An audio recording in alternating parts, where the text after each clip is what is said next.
All right, I'm going to ask you a few more questions, and then we're going to, as we continue on, right? If you look at if you take a present snapshot of where you are today, right now, in a way that maybe even like, let's say, right before you entered into this conversation, right, when we came in and you aligned yourself with your power, if you were looking at what of your actions, your thoughts, your beliefs, the way that you were showing up prior to this year, the question in my mind is, if that person continued onwards for the next 90 days, three months, what would that person have been creating? There may have been an intention, but if you actually look at the actions and outcomes, what is that person actually created? Exactly. And this is what I wanted to talk about, because this is where I know it's like, when I step into the power, I can talk about it, I can put it into words, it feels exciting. And then when I step out of the power, that's where I've landed in an insight yesterday or over the last couple of days, where I will hold myself back from creating abundance.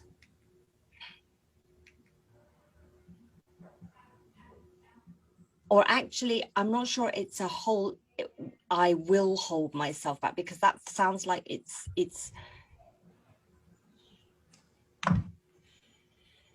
I realized I've been fooling myself around abundance. That was the insight that I had, and that was what I wanted to bring to the table today, going, if I'm fooling myself around this, and I want to work with this, because this for me is an important link on taking this into the journey ahead now, and to What is be aware. this? Sorry, I know I'm interrupting, but I'm what is this? You said this, you Right. used this Okay. 3 times. So I'm like, oh, I'm not sure whether this stands for. Okay. This for me is, I had a conversation yesterday, no, 2 days ago, with a fellow coach around, and she was coaching me, and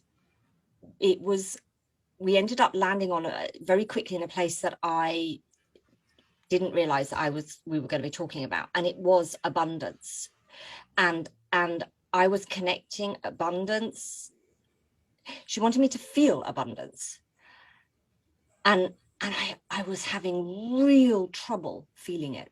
I actually felt incredibly squashed, and so squashed, I was like almost claustrophobic, wanting to cry, like this feeling of squashed, and realizing that abundance wasn't that.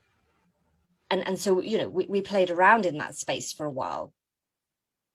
And that was really interesting. And then it was like, and also frustrating for me, because, and I couldn't really understand why, until sort of like, actually just before this conversation, where I wrote to you and I said, I want to create abundance, because I'm like, holy shit, I've got to do something about this. And I'm like, but what is it? What is it that is creating this? And I realized part of it is that I'm very good at creating abundance that has nothing to do with money, right? That I've been very good throughout the whole of my life to feel rich, to create a rich feeling, a rich experience for myself and the people in my world, with very few, or with little or no money. It's and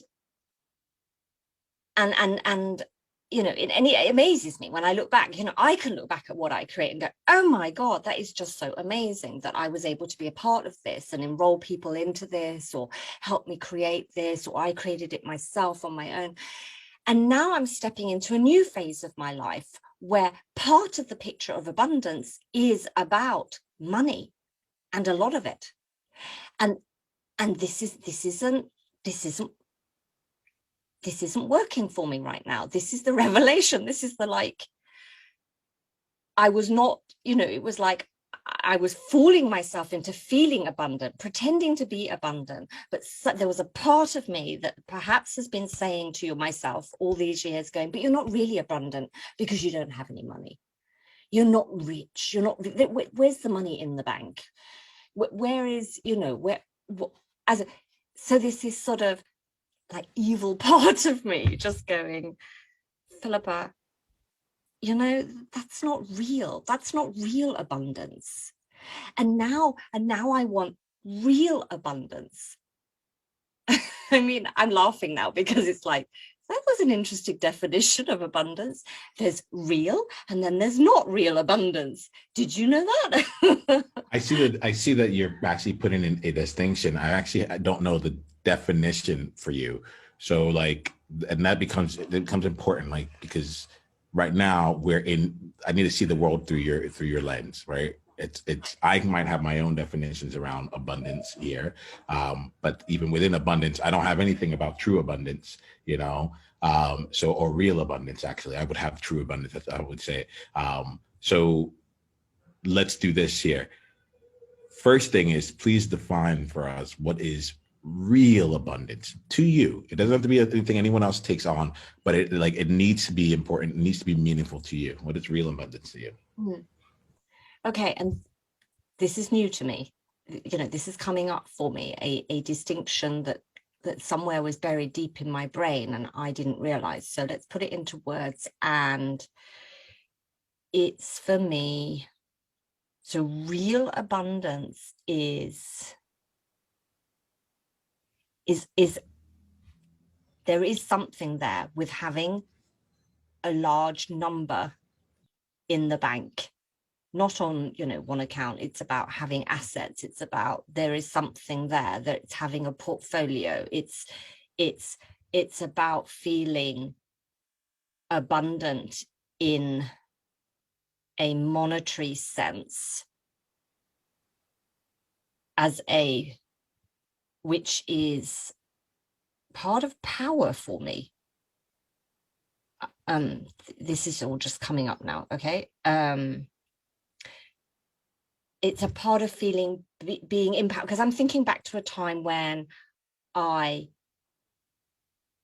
did have money, I had a portfolio, I had savings, I felt I was growing, and I was able then to, with more ease, create the abundant experiences for myself and my loved ones and the people around me in my world. But I'm also thinking there's just as much creativity going into that, you know, my creativity, and not necessarily money. It wasn't like I was buying an experience, but I guess, yes, it was opening up the possibility to make a wider range of choices about the experiences of abundance I wish to share and experience myself with people, and that money was a vehicle to help me in that. And I felt so in control of my life. It's like I wasn't dependent on someone else. And that has not always been the case in my life. You know, like I was the one that was earning actually more than my partner. I was the one that you know, was, I mean, I've always paid for my kids throughout the whole of the time. So, you know, I've paid for my part of the house, my, you know, for me and my kids. You know, I've always been able to do that until I burnt out. You know, there is this sort of crunch point for me where I lost not just my identity and integrity, but also this feeling of power. And also the money in the bank disappeared over the years. I wasn't able to work and it disappeared. I still kept paying for my kids for as long as I could. And now I'm in this space of, it's almost as though my definition, or I've sort of, I'm gonna have to just say this and it'll just have to come out. this sort of loss of abundance, as though I've lost the meaning of abundance, or don't believe it's there for me anymore in that way. And that I am in this space where abundance has to come from me being purely creative with other methods and medium, and not at the level that I was at. And it's this that is sort of is like it's